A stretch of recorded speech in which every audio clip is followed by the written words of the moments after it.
Tell me this. Have you ever slept hungry a night? I guess not. Because hunger doesn't let you sleep. Because the stomach craves food that you haven't taken, that you were supposed to take. In the same way, the hunger for success brings rage with it. You cannot sleep. Your dreams, your ideas, your concepts, your ideologies won't let you sleep unless you satisfy that hunger. And today, I want you to find that hunger in yourself. I want you to find that drive that takes you out of your bed, gets the laziness out of you. Not only is it possible for you to have your dream, but it's necessary that you work on it, that you develop yourself, that you go for what is yours in the universe. No matter how bad it is or how bad it gets, I'm going to make it. I'm not going to settle for this. I deserve more than this. I've got to do this. This is my stuff. This is what I'm supposed to do. This is why I showed up. I would rather aim for the stars and not hit them than to not aim at all. I would rather go after it and not get it than not go after it at all. I'd rather try and fail than not try at all. I don't want to live with the idea of wonder what would have happened had I done more with my life. I'm going to go for it, come hell or high water. I'm going after my destiny. You got to run after your destiny. You can't stroll after your destiny. You can't walk after your destiny. You got to run. Somebody holler, run.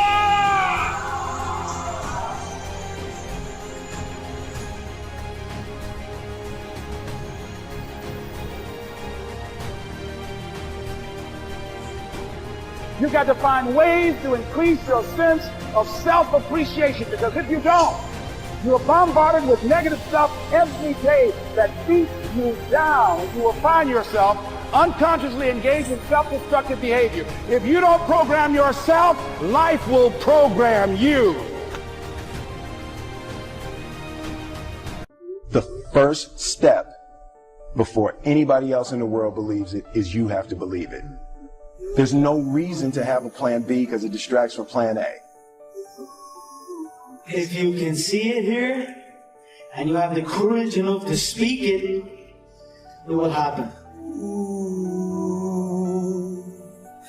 You see what I'm saying? You want to be in a dominating point, okay? So what we got to do is we got to get you thinking. We got to get you thinking like the dominators think. How do they act? How does Warren Buffett act? What does Warren Buffett do with his time all the time? Those are the people I study today. I don't study the people that I went to school with, the teachers I went to school with. I don't even study my own family members. Okay? I'm looking for people that are way up here that I can say, hey, what are they doing? Because they're doing it right. So I look to surround myself with people that can dominate, people that are certain, okay? People that know what they're doing, people that are in control. You know, if you don't surround yourself with other dreamers, here's what I know. If 9 of your friends are broke, you're going to be the 10th one. That's it. If 7 of your friends smoke, you're going to be number 8. If you stay with that circle of friends, you've got to surround yourself with like-minded people. See, stop telling your big dreams to small-minded people. If you don't go home tonight tossing and turning, truly making a decision where you're tired and jacked up at the same time, then I'm not talking to you. Weird things happen to people when you make a decision. My mom wanted me to be a truck driver because that would mean I'd make $24,000 a year if I went to Truck Masters, and that would be twice what my father made. And she thought that would happen, but something inside of me said, I don't want to drive a truck. There's something else that matters more to me, and I decided I was not going to go for money instead of passion. And the reward's been pretty amazingly better than being a truck driver. It's not bad being a truck driver, it's just not what I was after. And I look back, and one of the things that helped me was my original teacher, Jim Rohn, who's a personal development speaker I went to hear when I was 17. He said something the first time I heard him, and he said, you know, it's really simple. If You want life to change, you got to change. If you want life to be better, you've got to get better. It's the only way it happens. And luck will show up for people and it'll leave them. But if you're constantly improving who you are and what you give, game over.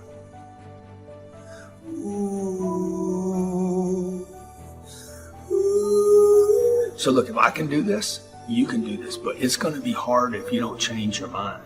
You got to change. You got to change the way you think. And the way to change the way you think, ultimately there's two ways, okay? I mean, there's probably 3 or 4 ways, but first of all, the one way is to start discipline yourself. Catch yourself every time you say, I don't have time, say, hey, I create time. Every time you say, I don't have money, I create money.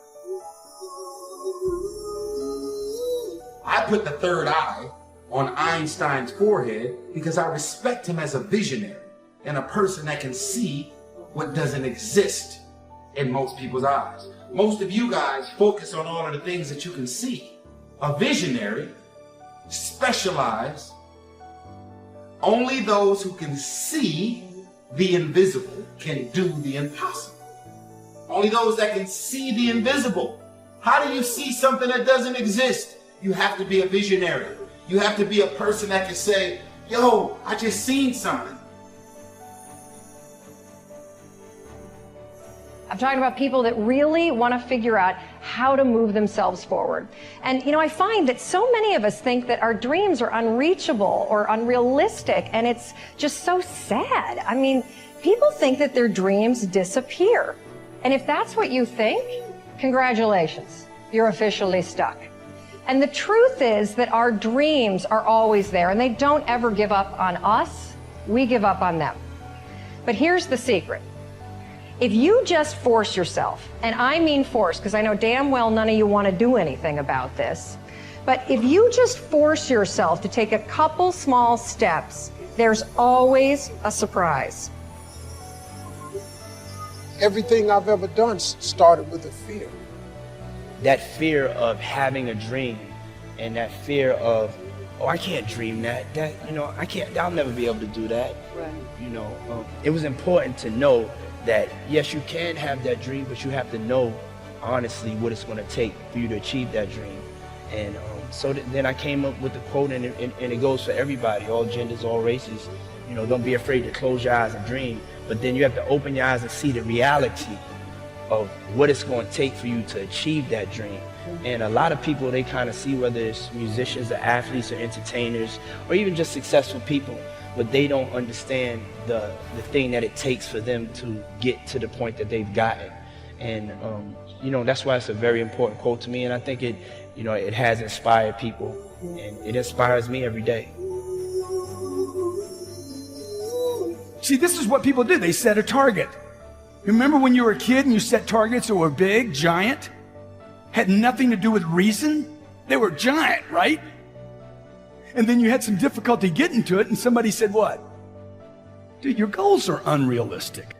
You need to drop your goals down and add 40 years and end up with nothing. Certainly not congruent with your potential. How many believe you have more potential than you're going for right now?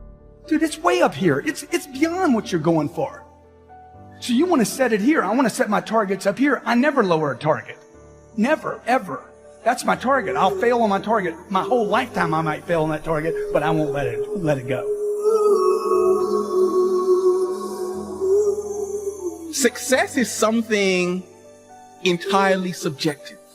Success is not about having lots of money, living in a big mansion, having an indigo suit. Absolutely not. That's part of it, but it's not the whole of it. You see, success is when you attribute value to things that matter to you. If you don't love what you do, it's going to be hard to continue. Do you know why so many people don't like their jobs? It's because there's no heart in it. They're just doing it to get the money at the end. You got to enjoy the process and then trust the process. And that's how to get a small vision off the ground, the come up. I was very, very lucky to find it, you know, when I was 7 or 8 years old, and you know, and fortunately, my children have found their passion. One son loves farming like nothing else. One son loves music like everything else, and all three of them love philanthropy and what they get to do. You're lucky in life when you find it, and you can't guarantee you're going to find it in your first job out. But I always tell college students that come out, I say, take the job that you would take if you were independently wealthy. You know, you're going to do well at it. Passion often is linked with purpose. What I love to do is often what I should do. We have been created within us the capacity to have things that we enjoy greatly, and a lot of times there is a definite relationship between what I am in love with and what I should be doing. We are created and wired in such a way that passion and purpose many times comes together, and passion is the great energizer. Once you have passion, you have energy. If you got the energy and you go, I don't know where to start, throw a rock and where that drops, start there. Talk like the next person. Just take massive action and keep changing. If you want to speed up the result, you find someone who's already getting the result you want. They've lost 30 pounds. Do what they did. They have a relationship that's passionate 20 years later. Let's figure out what they're doing. That's the way that you do it. And then the third thing is, if you really know what you want and you're obsessed by it, you got all this energy and drive and you're taking massive action, you're changing your approach, you're doing what works. The third thing we need is grace. Whatever you move toward, if you move toward success, success seems to start coming your way. So figure out what you could do to make the moves, to begin the early qualifications and then sustain the qualifications, and success is yours and health is yours and all valuable things.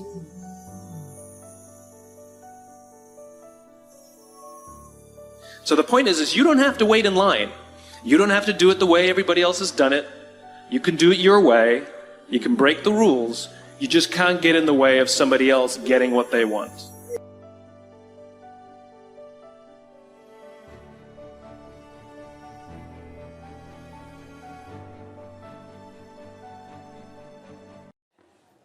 Listen, getting successful, whatever you consider successful, if it's rich, whatever, it's not a magic trick. It's not God picks certain people he'll make rich and certain people he don't. He gives all of us as his children the power of choice. You have a say-so in that. You can decide to be rich, and with God's help, it's highly doable. But you first have to think it. The difference between successful people and non-successful people is here. I'm no better than none of y'all. I'm not a better person than you. I'm not a better Christian than you. God don't love me more than you. None of that. If you want to be successful, you have to change this. This has to change. Listen to me. It's not what makes it hard is your lack of belief that it can happen for you. The fact of it is, though, it's very doable. See, but you got to change, though. If you keep doing what you've been doing, you're going to keep getting what you've been getting. So if you're at a place in your life and you ain't happy with it, you have to change some things. But you have to make a conscientious decision that you're going to change. And it's not dependent on anybody else. It don't matter what your mama think. It don't matter what your coworkers think. It don't matter what your siblings think. It don't matter what your children think. It don't matter. They have nothing to do with it. This decision is yours and yours alone. It's 2 people born in a hospital every day. It's a person that's born in a hospital that's going to get a job, and somebody born in a hospital that's going to give them a job. You get to decide which one you're going to be. You get to decide. Let me tell you something. You get to decide if I'm going to be rich, poor, mediocre, plentiful, happy, sad. You have a decision to make. Your mind, All right, here we go. This is the teaching moment. Let me give you this so you can get on with your 2019. You walk in the house, you pick up the remote control. Let me teach you how this works. And you press the power button. When I told you 2019 will be the best year of your life, but you have to claim it. You have to expect it to be the best year of your life. You have to live your life with the expectation that great things are coming your way. And that's how it works. Now let me teach it to you. You grab your remote, you press the power button. What do you expect to happen? You expect the TV to come on. Guess what? It come on. If you want to see Sports Center channel 46, and you press 46 and OK or select, what do you expect to come on your TV? Sports Center. And guess what show up? Sports Center. They got the concept of creating a remote from the Bible. See, God is tied to all of this. You better understand what I'm trying to tell you now. The Bible says a man is as he thinketh. God created us in his image. God thought of this world. He thought of it, so he created it. So he made you just like him, that your thoughts can create things. He made you just like him. Now you can't go make earth and heaven like he did, but you can make a better world for yourself. There is a scripture, Habakkuk 2:2. It says, write the vision and make it plain, so that he who reads it will run to it. And even though it tarry means take a long time, wait for it, for surely it will come at an appointed time. That's in the Bible. That ain't in the rich people's copy. That's in everybody's Bible. The problem is everybody don't do it. But it's right there. But you got to do it. I'm just telling you, if you don't do it, it's too hard. It's almost impossible. That vision board has changed my life. Everything I put on my vision board, I get. Everything. Now, you have to understand something. It's not going to come when you want it to come. It comes at an appointed time. That's the trick. But the appointed time is what throws people off. Because when you ask God for something, he sends it. He ships it immediately. As soon as you ask him something, you really believe he'll do it? He boxes it up and he ships it to you immediately. The problem with the package is he never gives you the date that the package is going to arrive. He doesn't do that. He doesn't do that. Because if he told you the date that the package would arrive, it would destroy the requirement he has of all of us, which is faith. Faith is the belief in things that you cannot see. So if you ask God for $1 million and he tell you I'm gonna give it to you in March of 2020, you wouldn't need no faith. You'd be talking to people crazy because you know in 2020, I'm finna be a millionaire. But he sent $1 million as soon as you ask for it. But it's going to come at an appointed time. The problem is people stop waiting on the package. Then when it get to you, because he delivers only to Faith Street, when he delivers to you on Faith Street, but you done stepped off of Faith Street, you over here on I don't see how circle. He don't ship there. Instead of staying on Faith Street, you done stepped over here to I don't believe it Boulevard, or it took too long Avenue. Then the package come to Faith Street. It's just like the post office and FedEx. If you ain't there to receive it, it got to go back. That's how it works, man. You have control of this. This belongs to you.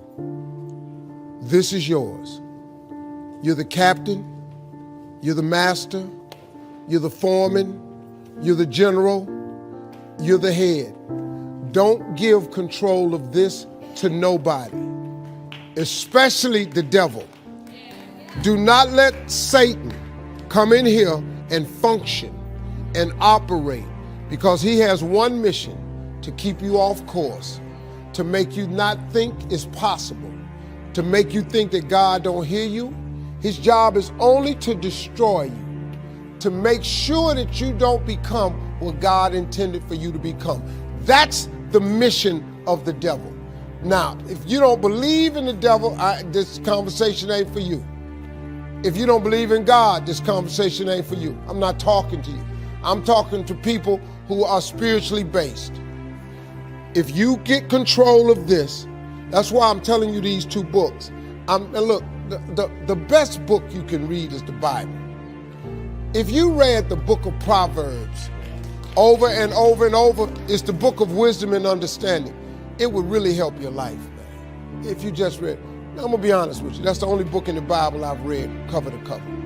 I've only read the book of Proverbs.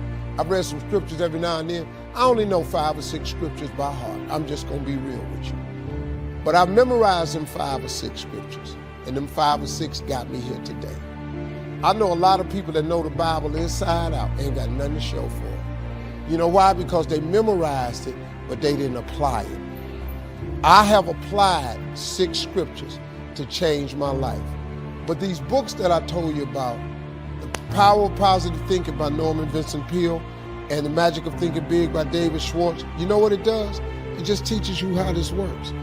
Once you get this, y'all, you can change everything. Do you understand? Negativity, let me just give you this and I'm gonna walk away. Negativity, you can protect yourself from negativity. And that's what stops most people, negative thoughts. You can coat your mind from negativity. It's a real simple exercise to do. I do it every morning before I walk out the door. So I walk out as a positive person. You know, I get tired sometimes.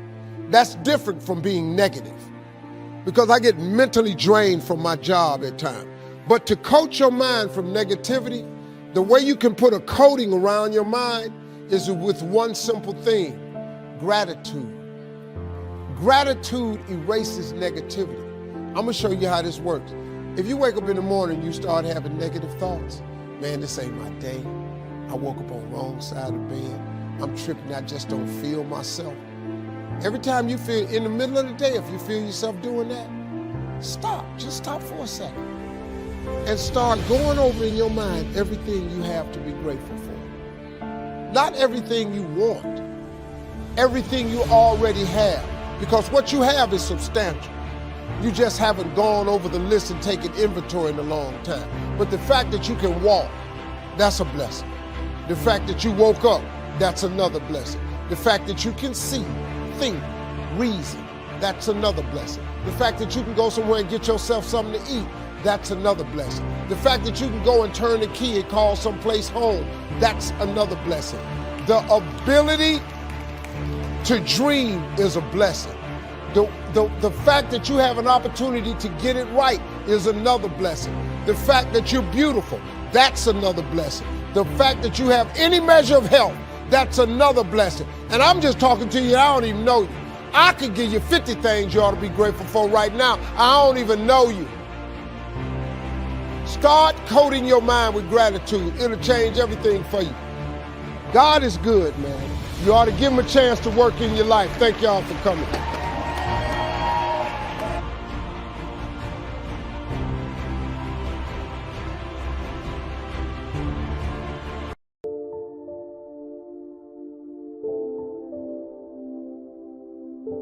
Another famous line says, faith without action serves no useful purpose. Wow, what a major piece of information. Many people these days are big on affirmations. You have to be very careful of affirmation. Remember, there is a thin line between faith and folly. Here's the best I can give you on affirmation. Affirmation without discipline is the beginning of delusion. And there is nothing worse than delusion. Walking west looking for the sunrise. It's bad. However, affirmation with discipline can bring the most incredible results. The first question is why? Why should you try? Kids often ask, why? It's a good question. Ask yourself, why get up that early? Why work that hard? Why read that many books? Why make that many friends? Why go that far? Why earn that much? Why give that much away? Why put yourself through all those disciplines? Why is an excellent question. The best answer I know to the question why is the second question to ponder. Why not? What else are you going to do with your life? Why not see how far you can go, how much you can earn, or read, or share? Why not see what you can become, or how far you can go? Why not? You have to stay here until you go. Why not? The third question goes a bit further. Why not you? Some people have done the most incredible things with a limited start. Why not you? Some people do so well they get to see it all. Why not you? Why not you watching the morning mist rise over the mountains of Scotland, soaking up history in London, or exploring the mysteries of Spain? Why not you having lunch in one of those neat little sidewalk cafes in Paris? There's nothing like a stroll through the Palace of Versailles. Someday you must gaze directly at the Mona Lisa. Why not you on a sailing schooner in the Caribbean? 2 weeks there and you lose all your cares. I can show you where to find the most exquisite seashells in Australia. I know where they are. Why not you? Why not you shopping on Fifth Avenue in New York City, staying at the Waldorf, or having sliced roast goose on a bed of apple strudel at Luchow's? Stop off and drink in an Arizona sunset. Take a quiet walk along the beach with that incredible feeling, knowing you are enjoying the result of a disciplined effort. Why not you, with an unusual awareness to the heartbeat of life? Why not you? The last question is the key to action. Why not now? Why postpone your better future any longer? Get at it today. Get some new books, make a new plan, set a new goal. Ask some new questions, lock onto a new resolve, make a new effort, and do it all now. Another thing is to ask for God's help, which may sound a little strange. This is not a religious program. My personal word would be that humans are unique, but we could all use a little extra help. Of course, it's a two-way street. I think God will do his part if we will do our part. During this program, we have talked about our part. There's a story about a man who took a rock pile and in 2 years turned it into a fabulous garden. And people came from everywhere to see it. One day a man came by, saw the garden, and thought it was fabulous. But he wanted to make sure the gardener did not take all the credit. He had this deep feeling inside that a lot of people leave God out. So he toured the garden and had a chance to meet the gardener. When he met him, he shook his hand and said, "Mr. Gardener, you and the good Lord together have made this beautiful garden." The gardener understood his message and his point, so he said, "I think that's true. If it was not for the sunshine and the rain, and the miracle of the seed and the soil and the seasons, there would be no garden at all. But," he said, "you know, you should have seen this place a couple of years ago when God had it all by himself." I think that's true. We do play an important part in this challenge called making all we can out of all we have. And we might not be here to see the results of our effort. We might not be here as many of the people who before us made sacrifices that they did not live to see or reap the benefits of. James Weldon Johnson, stony the road we trod, bitter the chesting rod, felt in the days when hope unborn had died. Yet with a steady beat have not our weary feet come to the place for which our fathers died. We've come over a way that with tears has been watered. We've come treading a path through the blood of the slaughtered. When we came here, somebody paid the price for us to be here. And as we begin to look toward the future, we all have an obligation to give something back. A lot of us don't give more because of the fact that we allow ego to get in the way. I'm thinking of a man that was well-dressed walking through a neighborhood one day, and a lady came to the door and she said, "Hey, you." He stopped. He said very politely, "Yes, ma'am." She said, "Come here." He came to her. "Yes, what may I do for you, ma'am?" She said, "I want you to cut my wood." He said, "Yes, ma'am." He took his coat off and he took the axe that she had there and he cut the wood. She said, "I want you to take some around the back and put some in the fire." He said, "Yes, ma'am." And he did that.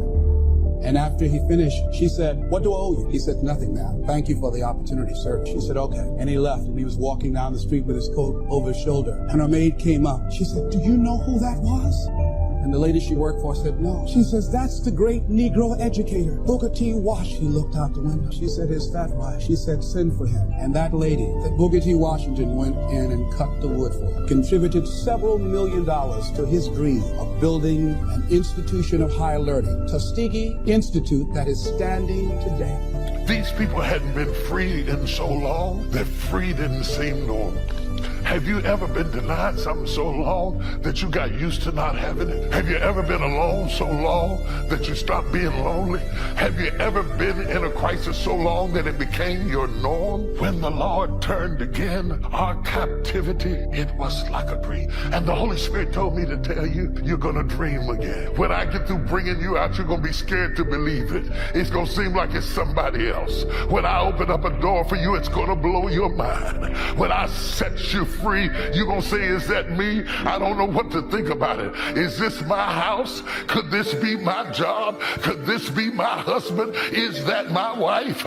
You mean you would do that for me? God said, I'm gonna bless you till you're gonna have to pinch yourself. Oh, get ready to pinch yourself. God said, I'll blow your mind. I'll cause you to prosper. The contracts will close. The property will sell. The door will open. The mountain will move. The yoke will be broken. The enemy defeated. When the Lord turned again, when he turned, God got to turning. He did something in heaven and it hit the earth realm. He did something in heaven and God raised up somebody who didn't even know me to deliver me. When the Lord turned again our captivity, we were like them that dream.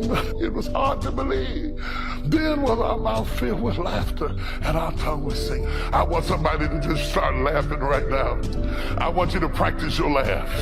I want you to practice your laugh. I want you to practice your laugh. It's not going to seem like a laugh right now, but I want you to start practicing your laugh, because God said, I'm going to make you laugh again. You're going to get right up in the devil's face and laugh. You're going to get right up in the face of the Babylonians and go to laughing. You thought I'd never laugh again? Check this out. Check this out. Check this out. Cancer. Leukemia. COVID. You thought you had me. I'd like to die, but God said, I'm going to fill your mouth with laughter and your tongue with singing. And all of a sudden, I am going to bless you so good that even the unbelievers are going to say, the Lord have done great things for them. I'm going to bless you so good that you're not going to be able to hide it. I'm going to bless you so good that unbelievers are going to be standing there with their mouth hanging open in shock. The Bible said the heathen said, the Lord have done great things for them. And they agreed with the heathen and said, the Lord have done great things for us, whereof we are glad. I pray a spirit of gladness. Father, right now, in the name of Jesus, I pray a spirit of gladness against every spirit of heaviness and every spirit of forlornment and every spirit of frustration and every spirit of defeatism and every spirit of agony and every spirit of witchcraft and every spirit of evil and every spirit of death and every spirit of mourning. I pray a spirit of gladness would break out right now. Somebody's going to start laughing in the Holy Ghost. You started out crying, but you're going to end up laughing. God's going to give you a belly laughter, a laughter down in your spirit and down in your soul. Open your mouth and make a joyful noise. Open your mouth and make a joyful noise. Open your mouth and make a joyful noise. Make a joyful noise. Make a joyful noise. Make a joyful noise. Make a joyful, joyful, joyful, joyful, joy, joy, joy, joy, joy, joy, joy, joy, joy, joy, joy. Do not joy is how we draw waters from the wells of salvation. Why did you let the devil have your joy? It's time to reach in there and get your joy back. Reach in there and get your smile back. Reach in there and get your peace back. Reach in there and get your power back. Reach in there and get your happy place back. Then with our mouth filled with laughter and the tongue was singing, because suddenly I got to see the Lord. I saw the end of my suffering. I saw the end of it. You're gonna see the end of it. You're gonna see the end of it. It's a tough period right now, but you're gonna see the end of it. All of those things I listed that I suffered, I live to see the end of it. I live to see it turn around. I live to see it come out. Weeping may endure for a night, but joy comes in the morning. You're going through a season, but if you hold on,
So he'll work on you until you call it nothing. What do you have to be grateful for? Nothing. Really, nothing? What are you good at? Nothing? We went around the table the other day and I asked a group of people, what are you really great at? And it took us all a long time to answer. I wonder why that is. Because we're so humble, or because the enemy has messed with us so much now, because we're all on the verge of 40 and we've gotten so familiar with our deficiency. When you've lived in a deficit for a long time, it overshadows the oil that you do have. He wants you to despise your oil. He wants you to despise the season of life that you're in. He wants you to be thinking about how much time you used to have back before, or how much time you're gonna have when. Meanwhile, the question of the prophet is not, what do you wish you had in your house? What do you have left? Because that's what God is going to bless. What you have left. You are his chosen vessel. And the oil you have is the oil you need. And the strengths you have are the strengths you need. And the experiences that you've had are the experiences that you need. But notice this, the oil only flows when it is poured. You can pray over it. You can cry over it. You can wish for it. But until you pour it, it will stay one small jar. If the enemy can't take your oil, he will try to get you to stop pouring. And some of you have stopped pouring. You got your heart broken. You poured your love into your last relationship and it didn't work out. And they left you and they hurt you and they turned away from you. So you stop pouring. And when you stop pouring, it stops flowing. You used to encourage people and then you got discouraged and you stopped encouraging. But God told me to tell you, keep on pouring. I'll pour more when I get more. But the way it works in the order of God is it becomes more as it is poured. Isn't it just like God to command you to pour something that you don't feel like you have enough of? Strange instruction. I don't have much poured out. It's the weirdest strategy in the world, but I'm gonna tell you, I think this stuff works. I think as you pour it out, it becomes more. Really, I'm convinced of it. Because I tried that thing where you feel sorry for yourself when you're discouraged. I tried the other thing where I encouraged somebody else when I felt discouraged. The first one took me deeper into my deficit and my discouragement.